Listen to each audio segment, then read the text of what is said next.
சக்ஸஸ்ஃபுல்லாக இப்போ SST upgrade பண்ணி முடிச்சிட்டோம். இப்போ நம்ம வந்து விண்டோஸ் 11 போட போகிறோம். ஸோ விண்டோஸ் 11 எப்படி போடுறதுன்னு பார்க்கலாம் வாங்க. ஜஸ்ட் நெக்ஸ்ட் கொடுத்துக்குங்க.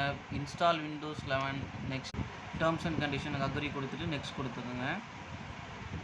ப்ரீவியஸாக வந்து விண்டோஸ் 10 இருந்தது. இப்போ நம்ம எஸ்எஸ்டி அப்டேட் பண்ண பிறகு விண்டோஸ் 11 போட்டிருக்கோம். அண்ட் இதுதான் ரொம்பவுமே வந்து கேர்ஃபுல்லான இடம். நம்ம இப்போ புதுசாக தான் எஸ்எஸ்டி போட்டிருக்கோம். அதனால் டேட்டா அதில் எதுவுமே இருக்க போகிறதில்ல.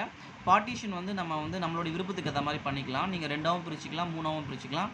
இப்போ நான் வந்து 2ஆக பிரிக்க போகிறேன். அண்ட் கீழே காட்டுறது வந்து உங்களுக்கு பென் ட்ரைவு. எத்தனை ஜிபியாக பிரிக்கணும்னு ஆசைப்பட்றீங்களோ அந்த ஜிபி இன்ட்டு 1024 போட்டுக்குங்க.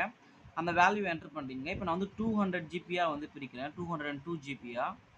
இப்போது எனக்கு ஏற்ற மாதிரி பார்ட்டிஷன் பண்ணிவிட்டேன். நான் வந்து இப்போது ஜஸ்ட் வந்து நெக்ஸ்ட் கொடுக்குறேன். எனக்கு அந்த 202 ஜிபியில் வந்து இப்போ ஓஎஸ் வந்து இன்ஸ்டால் ஆக போகுது.